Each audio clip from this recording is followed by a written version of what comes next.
Selama berabad-abad, monarki Inggris dikenal dengan image yang kaku dan banyak aturan. Walaupun aturan-aturan tersebut mungkin tampak konyol di mata rakyat jelata, tapi Royal Family menganggap serius kode sosial mereka, kecuali Putri Diana. Bagaimana cara sang putri melawan protokol kerajaan?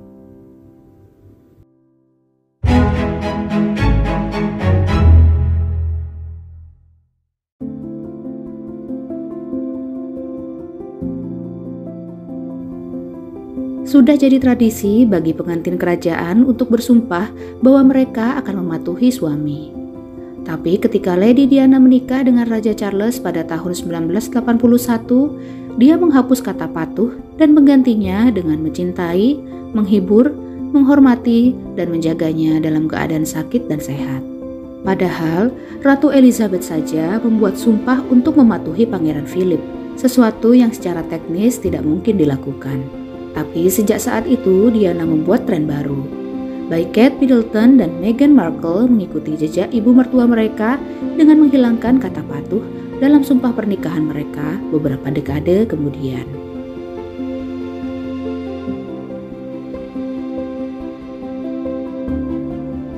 Meskipun menjadi calon ratu, Diana menganggap dirinya setara dengan para stafnya dan bahkan bergaul dengan mereka. Dia menghancurkan dinding pembatas antara staf dan Royal Family. Darren McGrady ingat bahwa sikap Diana sangat berbeda dari kebanyakan anggota keluarga kerajaan lainnya.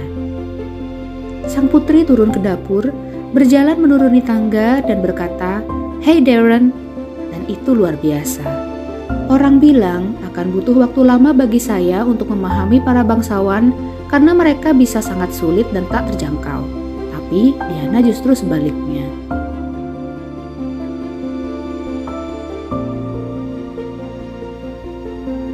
Ketika Diana bicara dengan anak-anak, dia selalu berjongkok agar sejajar dengan mata mereka. Diana adalah anggota pertama Royal Family yang melakukan ini.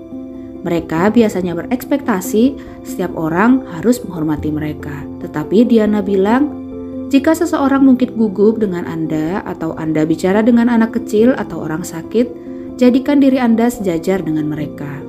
Sikap Diana ini pun diikuti oleh putra dan menantunya. Mereka pun tidak sungkan-sungkan berpelukan.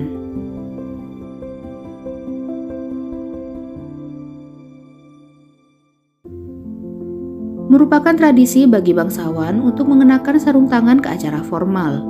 Ratu Elizabeth sendiri selalu memakainya, baik untuk alasan fashion maupun cara untuk menghindari kuman. Namun, Diana tidak terlalu mematuhi tradisi tersebut. Dia tidak memakai sarung tangan karena lebih suka melakukan kontak langsung. Dia juga tidak memakai topi saat ke rumah sakit anak karena dia tidak bisa memeluk mereka jika memakai topi.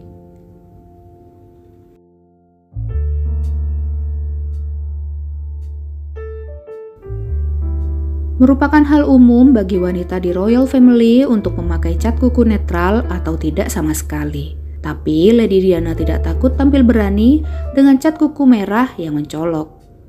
Cat kuku bukan satu-satunya cara Diana bermain-main dengan make up. Dia juga membuat ciri khas dengan eyeliner biru yang ikonik dan cocok dengan matanya. Namun, Mary Greenwell mengungkapkan bahwa untuk penampilan resmi, Diana memilih warna netral karena bangsawan diekspektasi untuk menjaga penampilan tetap halus.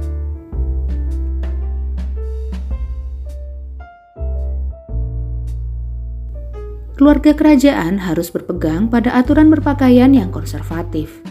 Tapi beberapa bangsawan suka mengabaikan ini. Salah satunya adalah Putri Margaret. Tapi tidak ada yang melakukannya lebih baik dari Lady Diana. Dia melanggar protokol kerajaan sejak pertama kali tampil secara publik bersama Raja Charles. Diana, yang berusia 19 tahun saat itu, memilih gaun hitam sensasional untuk menghadiri pesta di Royal Opera House. Gaun itu melanggar protokol kerajaan dalam banyak hal. Selain karena merupakan gaun off the shoulder, warnanya yang hitam juga tabu karena keluarga kerajaan hanya mengenakan warna itu untuk berkabung. Itu adalah peristiwa yang sangat buruk. Aku tidak tahu kalau harus keluar dari pintu terlebih dahulu. Aku tidak tahu handbag harusnya ada di tangan kiri, bukan di tangan kanan. Aku sangat ketakutan. Pada saat itu semuanya kacau. Tapi setelah itu, Lady Diana tidak peduli lagi untuk melawan aturan. Salah satu momen paling terkenal untuk ikon fashion ini adalah ketika dia mengenakan gaun off-shoulder bludru biru saat berdansa dengan John Travolta di White House. Keanggunannya membuat momen ini tak terlupakan. Tampilan ikonik lainnya adalah gaun balas dendam. Gaun mini asimetris yang ia kenakan sehari setelah Charles mengakui perselingkuhannya. Dia juga dengan berani menggunakan celana untuk acara formal, walaupun umumnya wanita di Royal Family tidak memakai itu. Untuk penampilan tahun 1985 di Melbourne, Australia, Diana memberi aksen pada gaunnya dengan choker zamrud dan berlian yang ia gunakan sebagai tiara. Terlepas dari itu, Diana selalu berpakaian dengan niat. Untuk acara publik yang melibatkan anak-anak, Diana memakai pakaian warna-warni agar terlihat mudah didekati. Style Diana mungkin membuka jalan bagi penerusnya seperti Kate Middleton dan Meghan Markle. Tetapi tidak dapat disangkal bahwa pengaruhnya jauh melebihi Royal Family. Rihanna, Hailey Bieber, dan Emily Ratajkowski mengatakan bahwa sang putri adalah inspirasi fashion mereka.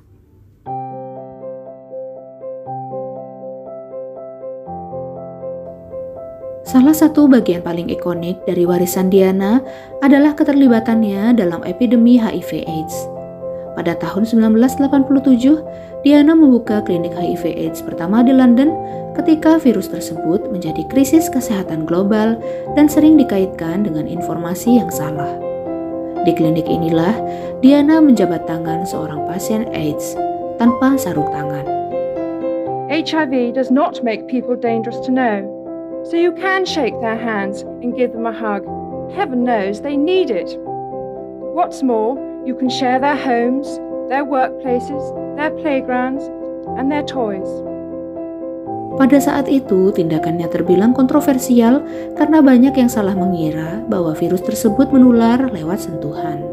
Foto Lady Diana yang berjabat tangan dengan penderita HIV/AIDS menghancurkan stigma, prasangka, dan ketakutan yang melingkupi HIV/AIDS pada masa-masa awal.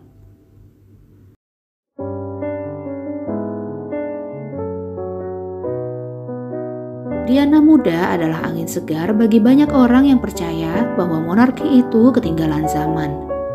Ketika tidak menghadiri acara formal, Lady Diana suka menyelinap keluar untuk berpesta. Beberapa bintang rock yang sering menemaninya adalah Elton John dan Freddie Mercury. Diana kadang keluar masuk menggunakan wig atau bersembunyi di dalam mobil. Mantan kepala pelayan Diana, Paul Burrell, juga menceritakan bahwa Diana suka diam-diam memesan fast food. Mark Simpson dan Paul Burrell berlari keluar dari istana Buckingham dan menyusuri salah satu jalan samping ke McDonald's dan membawa 3 Big Mac, kentang goreng, dan Coke. Mereka mengadakan pesta Big Mac kecil. Dan itu adalah pertama kalinya Paul melihat betapa normal, rendah hati, dan tulusnya sang putri.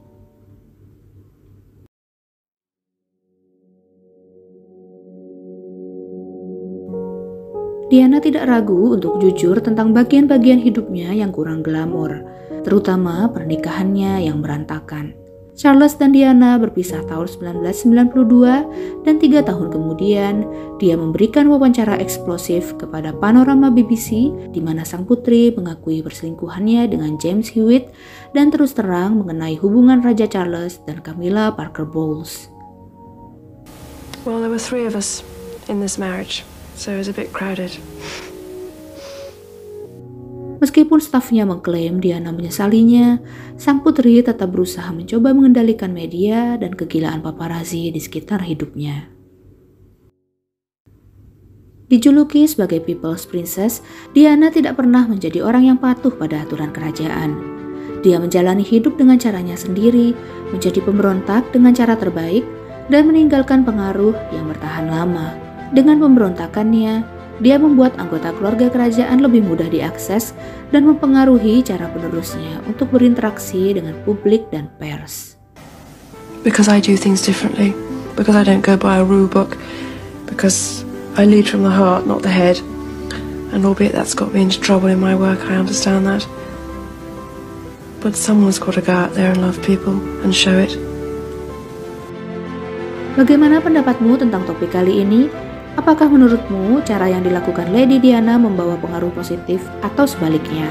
Tuliskan komentarmu di kolom komen ya.